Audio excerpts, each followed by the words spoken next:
بسم اللہ الرحمن الرحیم۔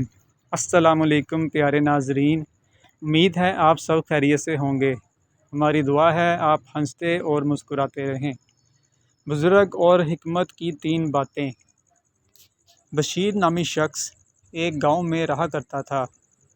ایک دن اس نے اپنی بیوی سے کہا، اس گاؤں میں رہے تو غریب ہی رہیں گے اور غربت کبھی دور نہیں ہوگی۔ میں کہیں باہر جا کر مزدوری کر کے آتا ہوں، بہت دولت کما کر لاؤں گا۔ اس کی بیوی نے کہا کہ ہم روکھی سوکھی کھا لیں گے لیکن یہیں رہیں گے۔ اس نے اپنی بیوی کی ایک بات نہ مانی اور چلا گیا۔ جانے کے کچھ ماہ بعد اللہ نے اس کے گھر ایک بیٹا عطا کیا۔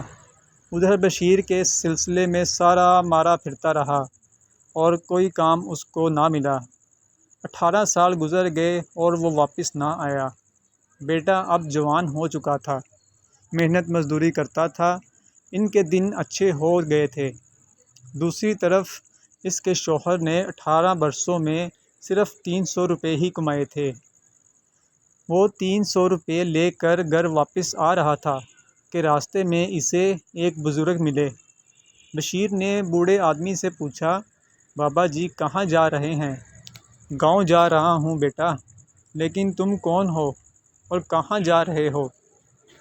بوڑھے آدمی نے بشیر سے پوچھا۔ بشیر نے اپنی ساری کہانی بزرگ بابا کو سنا ڈالی۔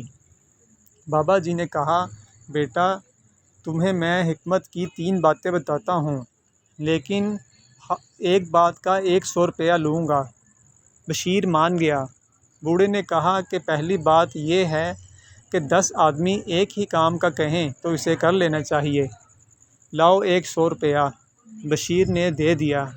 دوسری بات، عورت کی کبھی بھی تعریف نہ کرنا۔ لاؤ پیسے۔ اب دوسرا 100 بھی گیا تھا۔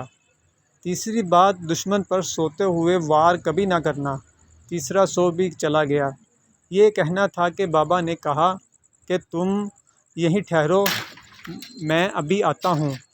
یہ کہہ کر وہ چلا گیا لیکن واپس نہ آیا۔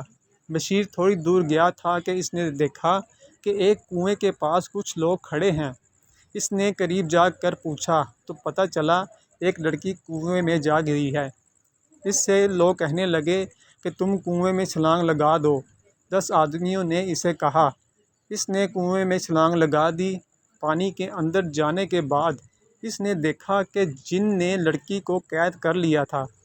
لڑکی نے بشیر کو دیکھا تو کیا کہا، جن تمہیں دیکھتے ہی مار ڈالے گا۔ اس نے کہا کہ یہاں کیسے آئی؟ لڑکی نے کہا، میں پانی لینے آئی تھی، اس نے مجھے قید کر لیا۔ یہ خوفناک جن ہے، اس کی جان ایک طوطے میں ہے اور اس کو اپنی تعریف سننا اچھا لگتا ہے۔ اتنے میں جن آ گیا۔ اس نے آدمی کو دیکھا تو کہا، میں تمہیں مار دوں گا۔ بشیر کو بابا کی دوسری بات یاد آئی تو فوراً اس نے جن کی تعریف کرنا شروع کر دی۔ یہ سننا تھا کہ جن مست ہونے لگا اور اتنے میں اس نے فٹافٹ سے طوطے کی گردن مروڑ دی اور وہاں سے ڈھیروں ہیرے جواہرات لے کر خوشی خوشی اپنے گھر چلا گیا۔ جب وہ گھر پہنچا تو رات تھی۔ اس نے دیکھا کہ گھر میں ایک لڑکا سویا ہوا تھا۔ اسے بہت غصہ آیا اور مارنے لگا تو اسے بابا کی تیسری بات یاد آئی۔ اس نے لڑکے کو جگایا۔ اتنے میں بیوی بھی جاگ گئی۔ بیوی نے بتایا کہ یہ ہمارا بیٹا ہے۔ اس نے دل میں بابا کو دعائیں دیں اور اپنی زندگی کی ساری داستان گھر والوں کو سنائی۔ سب خوشی خوشی رہنے لگے کیونکہ اب وہ بہت امیر ہو چکے تھے۔ تو امید ہے فرینڈز آپ کو ہماری یہ کہانی اچھی لگی ہوگی۔ اللہ آپ کو جزائے خیر عطا فرمائے، آمین۔ اللہ حافظ۔